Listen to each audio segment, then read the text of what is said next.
Welcome back sa aking YouTube channel, Jeremy's TV Manila. Anyway, wala na pong bayad, libre lang. Tulong mo na lang din sa kapwa mo. Alright, thank you very much po. Like, share, and subscribe. Ang topic natin ngayon for today's reflection o ang mabuting balita sa araw na ito. Tapos na ang Holy Week. Kaka-celebrate lang po natin. Ano kaya ang benefits nito, no, sa ating buhay? Na pagkatapos ng mahal na araw, ano na?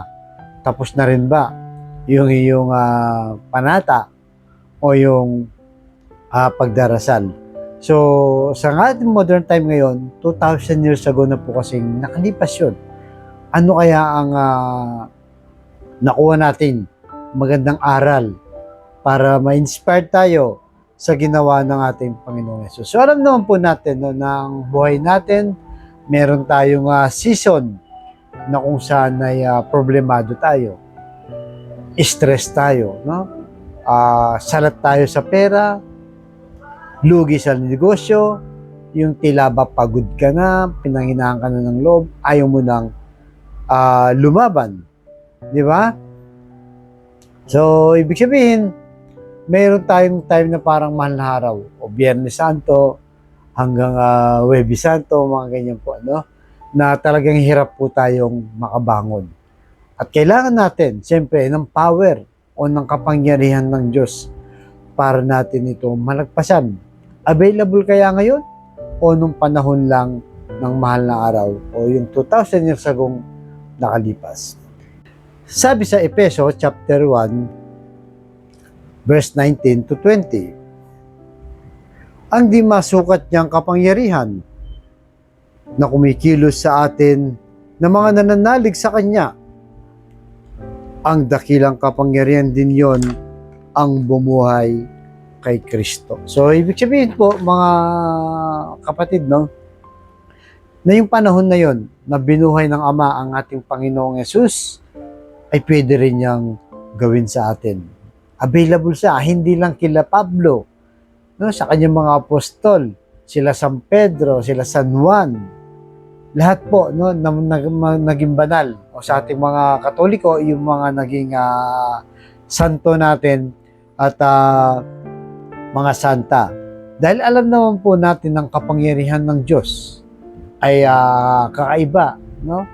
Pwede siyang magpagaling ng may mga sakit, pwede siyang maghimala nung panahon nila Moises, no?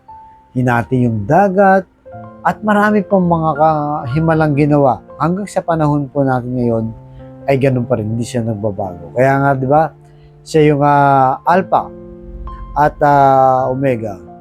So, ang pagkabuhay ng ating Panginoon Jesus, hindi yan story lang, no? O tuwing mahal na araw lang natin to ipinagdiriwang. Yan din ang nagpalakas po ng loob. Actually, no, sa mga apostol, kung maalala nyo, nung hulihin ng ating Panginoong Yesus, lahat sila iniwan. Ang ating Panginoong Yesus, walang natira, natakot sila. No? Natakot sila kung baka sila yung isusunod. Dahil nga sa pagkahuli ng ating Panginoong Yesus. Kaya nga, di ba, si Pedro, di ba, ikinaila pa ang ating Panginoong Yesus ng 3 beses na kung saan ay napakalapit niya sa ating Panginoong Yesus. At itong si Judas ay kanyang pinagtaksilan. At lahat po ng malapit sa kanya ay iniwan ng ating Panginoong Yesus. Kaya yun po, no, ang nangyari. Kaya yung panahon na nawala ang ating Panginoong Yesus nung patay na, talagang nabalot ng takot yung mga apostol. Anong mangyayari? Alam natin siya yung tagapagligtas. Bakit siya nawala? Bakit siya namatay? Paano tayo ngayon? Puno ng pangamba, kahit kasama na po nila, no, actual, nakasama nila ang ating Panginoong Jesus, yung mga apostol, pero pinanghinahan pa rin sila ng loob. Pero nung muling nabuhay ang ating Panginoong Jesus, doon na po nagsimula. Na nalaman nila, lahat ng sinabi ng ating Panginoong Jesus ay nagkatotoo. Lalo na yung nabuhay sa muli. So, ibig sabihin po, wala pong nasasayang sa ating mga sakripisyo, sa ating pagtulong sa kapwa, sa ating pagmagagandang loob, no? Lalo na po yung paglilingkod sa Diyos. Dahil darating yung araw dumaranas man tayo ng matinding paghihirap dito sa mundo, darating din yung araw ay malalagpasan din natin ang lahat ng yan. Basta may relasyon lang tayo, lalo tayong manalig sa ating Panginoong Yesus, hindi naman kailangan na sumapit lang ang mahal na araw. Kumbaga sa araw-araw po nating pamumuhay ay ating isabuhay ang aral na iniwan ng ating Panginoong Yesus. Ano man ang iyong kalagayan, nandyan po, available ng kanyang kapangyarihan para ang lahat ng yan ay masolusyonan. Basta may relasyon ka sa Diyos, manampalataya ka sa ating Panginoong Yesus, tsak yun ay iyong makakamtan. Kaya sa kapatid nating nanonood sa aking vlog, na may problema sa pamilya, problema sa pinansyal, at problema rin sa kalusugan, sabayin mo ko sa napakasimpleng dasal na kung kayo maniwala at magtiwala sa ating Panginoong Yesus, ay tsak yun pagkakalob sa iyo sa tamang panahon. So tayo manalangin. Lord, i-bless niyo po ang kapatid naming nanonood sa aking vlog na may problema sa kalusugan. Lalo na po, yung aming tita Mila. Loobin niyo po, Lord, na lumakas na kagad, gumaling na po, makarecover na, at para makasama na po namin muli. Bigyan niyo rin pong kalakasan si Tito Rolly na kanyang asawa na laging gumagabay at nag-aaruga sa aming tita. Ganon din po sa lahat po ng may karamdaman sa oras na ito, Lord. Iunat niyo po ng iyong mapagpagaling na kamay. Haplusin niyo po, tanggalin niyo po ang kanilang karamdaman. Alam naman po namin na walang imposible sa iyo kung iyong loloobin. Ganon din po sa pamilyang nasisira o pinanghihinahan ng mga pulong loob dahil sa sari-saring mga problema.